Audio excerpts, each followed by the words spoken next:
SIR আবহে একের পর এক বাংলাদেশি রাজ্য ছেড়ে পালাচ্ছেন। গত কয়েকদিনে উত্তর চব্বিশ পরগনার স্বরূপনগর সীমান্ত দিয়ে বিএসএফ এর সহায়তায় কয়েকশো বাংলাদেশি অনুপ্রবেশকারী ফিরে গেছেন বাংলাদেশে। আজও হাকিমপুর চেকপোস্টে যাওয়ার জন্য অপেক্ষা করছেন শতাধিক বাংলাদেশি। তারা নিজেরাই জানিয়েছেন, গত কয়েক বছর আগে দালালের সাহায্যে অবৈধভাবে সন্দেশখালীর ধামাখালী এলাকা থেকে এ রাজ্যে প্রবেশ করেছেন। তারপর থেকেই তারা সল্টলেকের বিভিন্ন জায়গায় বাস করতেন ভুয়ো নথি তৈরি করে। একজন নয়, এরকম অনেকেই দালালদের টাকা দিয়ে চোরাপথে এদেশে প্রবেশ করে স্থায়ীভাবে বসবাস করছিলেন। বাংলাদেশে ফিরে যাওয়ার অপেক্ষায় থাকা এমনই একজন মিঠু মোল্লা জানালেন কারা তাকে ভোটার কার্ড দিয়েছে আর তিনি কাদেরই বা এতদিন ভোট দিয়ে আসছিলেন।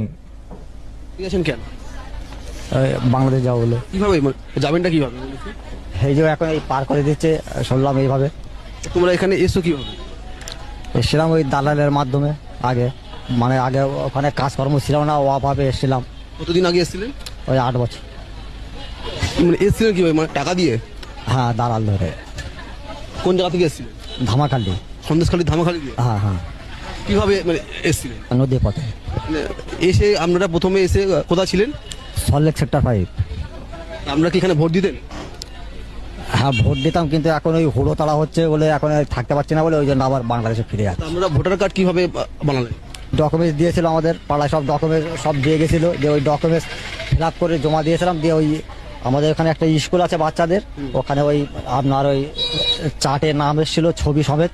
দিয়ে ওই চার্ট দেখে ভোটার কার্ডটা ওই কোন দলের লোকেরা গিয়েছিল আমাদের কাছে? আমাদের টিএমসির হ্যাঁ, টিএমসির দলে। গিয়ে কি করলো? ওরা ওই আপনার ওই কাগজ ফাগজ দিল, দিয়ে ফর্ম দিল, দিয়ে ফর্ম সই করে জমা দিলাম। তারপরে স্কুল ফর্ম ফিল আপ করে জমা দিলাম। দিয়ে ভোটার কার্ড আসলো স্কুল। তখন তোমরা কি ভোট দিতে? হ্যাঁ, তোমরা কি ভোট দিতে? হ্যাঁ, ভোট দিয়েছি আমি। কিসে ভোট দিতে? আমি টিএমসি ভোট দিতে। হ্যাঁ। তুমি কি কাজ করতেন? কাজ আপনার রাজমিস্ত্রি। কোন জায়গার ভোটার ছিলেন আমরা?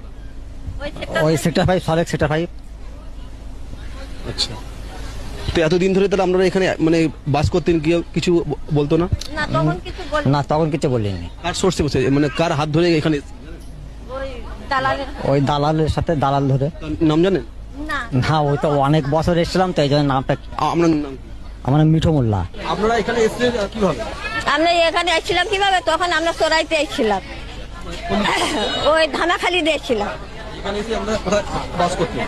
ওই তো সেক্টর 5 সল্টলেকের বাস করতাম, ওখানে ঝুবড়ি বান্ধি ওখানেই থাকতাম। এখানে আপনাদের ডকুমেন্ট হয়েছে?